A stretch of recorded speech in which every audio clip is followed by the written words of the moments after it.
Well, good day, everyone. It's the weekend at Texas Equine Hospital. Saturday evening. Parking lot is empty of trailers. That's good. That means we don't have any work to do this afternoon yet. So I want to show you a little video about our hayfield that's right next to the clinic. And there it is. This time of year, it's volunteer rye grass. I'm going to walk over there and show you what it looks like.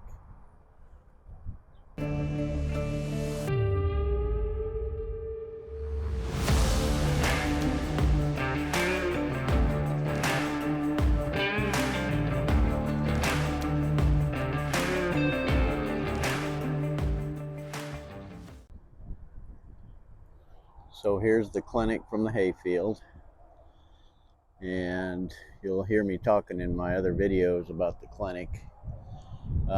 That's the clinic. Been in operation since 2009, and sometime I'll take you through the facility. But for today, I want to talk to you about my rye grass hayfield. This is all volunteer rye grass, and it's probably about 8 acres in this hayfield, and I'll walk back to the back and show you some of that. This ryegrass is coming in good. We just put out 200 pounds of nitrogen fertilizer, 200 pounds to the acre.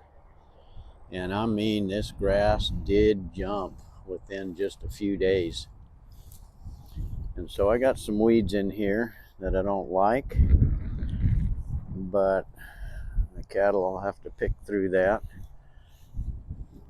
But this is a nice little field. There's about 3 acres probably on this front end between this business that actually makes fertilizer beds out of stainless steel for these big trucks, and it's a awesome thing to watch them fabricate those from scratch. And then there's another 5 acres back beyond that hopper, back in the distance there.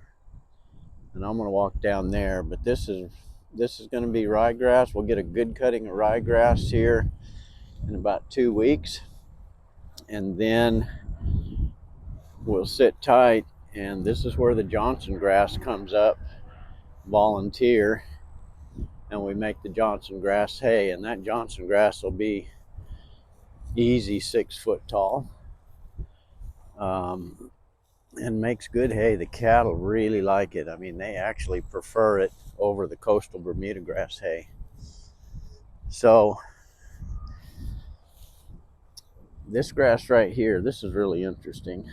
This is the effluent from our leach field that really makes this ryegrass absolutely just blossom.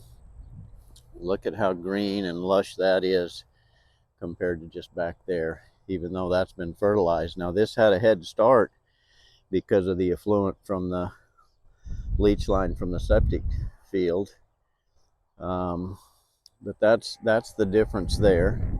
Just find that stuff interesting to watch. So I'm going to walk back here and start another clip, so stay tuned.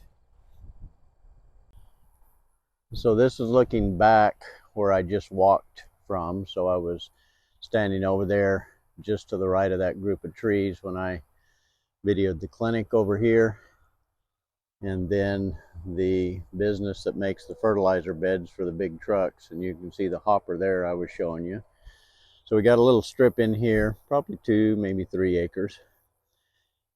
Here's the back side of the clinic, one of our big barns, and all the stuff that we use to ply my trade.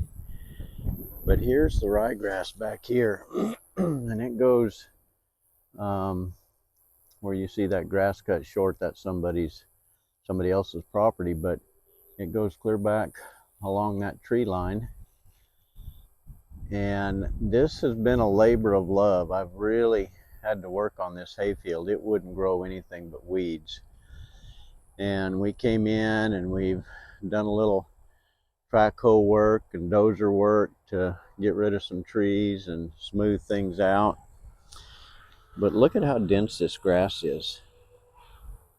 I mean, this grass probably needs to be cut sooner than 2 weeks from now, but my hay guy is scheduled for then, and he might get away a little sooner. He's going to come look at this week and see what he thinks. You're supposed to cut it in the milk stage, and so once it starts to seed out, we're getting there beyond that just a little bit. So we probably won't hit it spot on, but if I can just get the roughage together for those cattle, and then I may supplement them a little bit with some cubes if the protein content is not what we need, which again, we'll test this hay and try to determine what our needs are. If the protein content of this hay is in the 8, 9, 10 range, then we won't need any outside protein supplement. And certainly I prefer all grass, but when you're raising cattle, you've got to feed them so that they will cycle. Otherwise you defeat the purpose. They've got to have enough protein, whether that be in the grass alone, grass plus hay, or grass, hay, and some outside supplement. So this is a clay-based piece of property, basically black land, and it gets, when it doesn't rain, the ground gets big cracks in it, and it really does not perform well. But we're turning this pasture around, or this hay field around. We're getting some good growth.